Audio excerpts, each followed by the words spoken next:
एक बार फिर से हम लोग आ चुके हैं ड्रैगन बॉल काकुमे के नए एपिसोड के साथ। आज हम लोग का बात करने वाला है चैप्टर 6 के बारे में।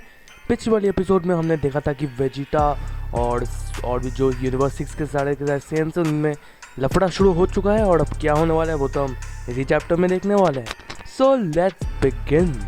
यहाँ पे अपना वेजिटा बोलता है कि आ जाओ लड़ो मुझसे, और ये भी बोलता है कि अगर तुम लोगों को जाना है तो जाओ, पर याद रखना जिस दिन एनिमीज आके तुम्हारे ही लोगों को मारेंगे तब मेरे पास मत आना रोते हुए। और फिर यहाँ पे पहला एडमिरल आता है, वेजिटा को पीछे से मारने की कोशिश करता है, पर वेजिटा पहले से वो पीछे चला जाता है। तुम्हें पता है कि उसे अब इंस्टेंट ट्रांसमिशन आता होगा तो पीछे चला जाता है अपनी स्पीड से, तो ये एडमिरल हो जाता है कंफ्यूज। पर वेजिटा फिर एक मुक्के में उसके पेट में एक मुक्का मारता है एंड ये एडमिरल फिनिश्ड। हमारा वेजिटा इतना भी कमज़ोर नहीं है। फिर दूसरा एडमिरल भी आता है जो पीछे से उसे की ब्लास्ट मारने की कोशिश करता है, पर वेजिटा घूमता है, उसके बालों को पकड़ता है और फिर एक धमासल किक मारता है। ये एडमिरल भी किया। तीसरी एडमिरल आती है जो इस बार एक वेपन के साथ आती है। वेजिटा घूमता है और एक लात मारता है उस एडमिरल को। वो एडमिरल भी जाके कहीं और गिरती है और उसके ऊपर एक चट्टान भी गिर जाता है, और यहाँ पे तीनों एडमिरल चित हो जाते हैं, और सारे के सारे जो भी अलग अलग सेंस है उसके वो उसे देख के वेजिटा को देख के बोले you are a monster, a blood thirsty beast like और वेजिटा वाज अ मॉन्स्टर। वो पहले एक मॉन्स्टर था, वो पहले लोगों को मारता था, अभी नहीं करता है पर कर सकता है।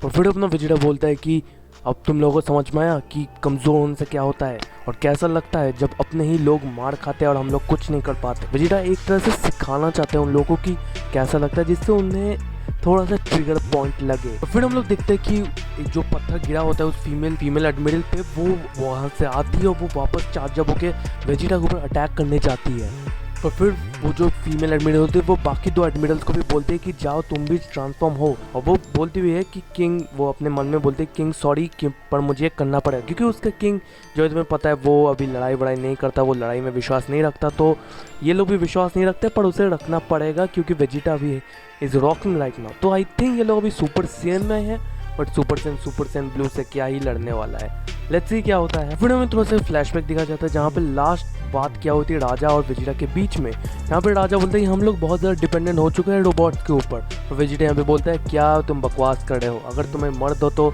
आके लड़ो। फिर वो अपना सुपर सेन ब्लू वाला फॉर्म भी दिखाता है, और क्योंकि राजा अपना पीसफुल बोलता है कि मुझे कोई फर्क नहीं पड़ता है, पर तुम्हारे इस प्लेनेट में तुम ये डेमोनिक फॉर्म का इस्तेमाल मत करो, नहीं तो मैं तुम्हारे ऊपर सजा भी जारी कर सकता हूँ। फिर वेजिटा उस फॉर्म से हट जाता है और वो बुलमा के साथ चला जाता है, और यहाँ पे ये फ्लैशबैक खत्म हो जाती है। और हमें तो यहाँ पे ये वाला सीन भी शिफ्ट होता है। यहाँ पे हमें दिखता है कि फ्रॉस्ट और हिट जो आते हैं वो एक्चुअली हिट यहाँ पे किसी को असैसिनेट करने आता है, और हमें वो बंदा दिखता भी है, और हिट यहाँ पे उसे मार देता है। और फ्रॉस्ट देख लेता है कि मतलब एक्चुअली फ्रॉस्ट को जानना है कि वो टेक्निक क्या यूज़ कर रहा है जिससे वो इतनी जल्दी असैसिनेशन कर पाए, और हिट अपने टारगेट्स को मार रहा है, दैट्स इट। बट हमें फिर से दिखता है जहाँ पे हिट कोई और टारगेट को मारने जा ही रहा होता है, पर उससे पहले फ्रॉस्ट हिट की ही टेक्निक का इस्तेमाल करके उसके टारगेट को मार देता है।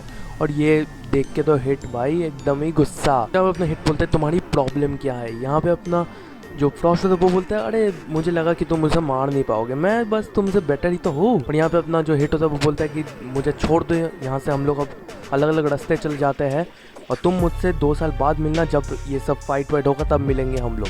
पर यहाँ पे अपना फ्रॉस्ट बोलता है मुझे तो बुरा लगा तुम्हारी ये बात सुन के, पर मैं एक ही कंडीशन में यहाँ से जाऊँगा, दिखाओ कि तुम मुझसे पावरफुल हो।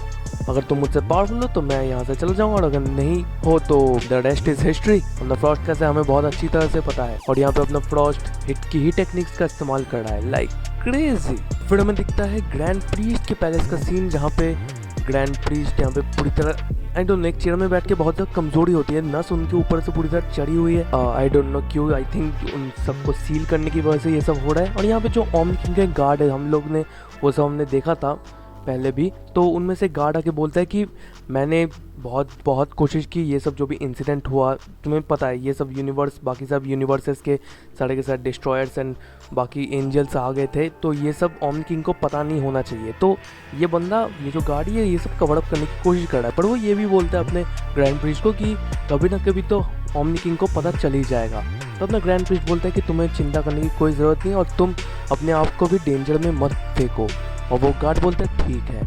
और यहाँ पे हमारा फिर से सीन शिफ्ट होता है हमारे यूनिवर्स 11 गोहान के पास। यहाँ पे फिर अपना गोहान अपने टोपो फिर जिडेन बाकी सबके साथ बैठा होता है। हमें यहाँ पे दिखता है जो लॉर्ड बेलमोट था, जो जोकर वाला जो डिस्ट्रॉयर था, उसे कुछ चीज़ों से पट्टी देख के मतलब वो मर चुका है गैस। पर यहाँ पे अपना गोहान बोलते हुए क्या लॉर्ड बेलमोट मर चुका है? पर तभी अपना जिडेन बोलता है कि जब कोई डिस्ट्रॉयर की पावर्स को ट्रांसफर किए जाते किसी और पे, मतलब डिस्ट्रॉयर की जो सोल है वो किसी और को ट्रांसफर की जाती है, तो मोस्ट ऑफ द केसेस में जो पिछला जो डिस्ट्रॉयर होता है वो मारा ही जाता है। पर अगर उस डिस्ट्रॉयर के पास 0.1% भी विल है वापस आने की, तो शायद बहुत रेयर केसेस में वो वापस भी जिंदा हो सकता है।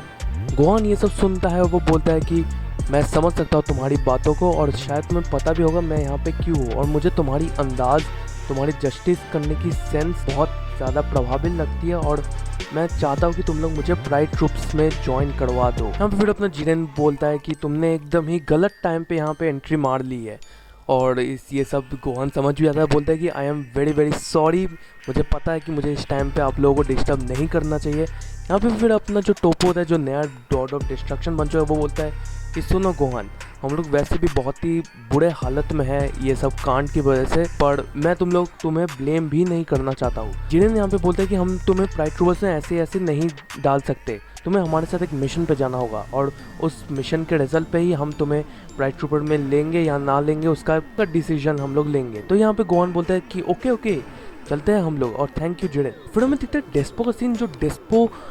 जो लॉर्ड बेलमोट की जो डेड बॉडी है वो डेड बॉडी नहीं है, क्योंकि डेस्पो बोलता है कि वो उनकी सांसों को सुन सकता है, क्योंकि तुम्हें पता है डेस्पो के कान बहुत ज़्यादा शार्प है। और तभी सारे के सारे बहुत ज़्यादा शॉक हो जाते हैं, और हमारा टोपो तो रोने ही लग जाता है, क्योंकि लॉर्ड बेलमोट उनके लिए बहुत ज़्यादा ही करीबी इंसान थे। पर फिर से इनिशिएट होता है अपने यूनिवर्स 7 के मॉन्श आइलैंड में, जहाँ पे अपना एंड्रॉयड 17 रहता है। तुम्हें पता है वो जानवरों की देखभाल करता है। और हमें फिर देखते हैं यूनिवर्स 3 का जो एक था, हमें पता है हमने उसे टूर्नामेंट ऑफ पावर में देखा था, वो बंदा आया है एंड्रॉयड 17 को खोजते वो मॉन्श आइलैंड में लैंड करता है, और फिर देखता है पीछे से एंड्रॉयड 17 आ जाता है। वो पूछता है कि तुम यहाँ पे क्या कर रहे हो। यूनिवर्स 3 का जो आदमी होता है वो बोलता है कि मैं तुम्हारे लिए एक प्रपोजिशन लेके आया हूँ, मैं एक प्रपोजल देना चाहता हूँ, मैं एक ऐसा रोबोट बनाना चाहता हूँ जो बहुत ज़्यादा पावरफुल हो, उसमें मुझे तुम्हारा और तुम्हारे सुप्रीम का DNA चाहिए।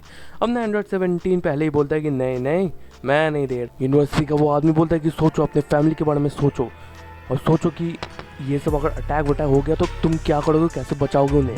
अब ना एंड्रॉयड 17 बोलता है कि वो सब मैं खुद देख लूँगा, तुम्हें चिंता करने की कोई ज़रूरत नहीं है। फिर वो आदमी बोलता है कि यार तुम्हें पता भी है हमारे एनिमीज़ कौन है, वो कितने पावरफुल है, तुम्हें अंदाज़ा भी है।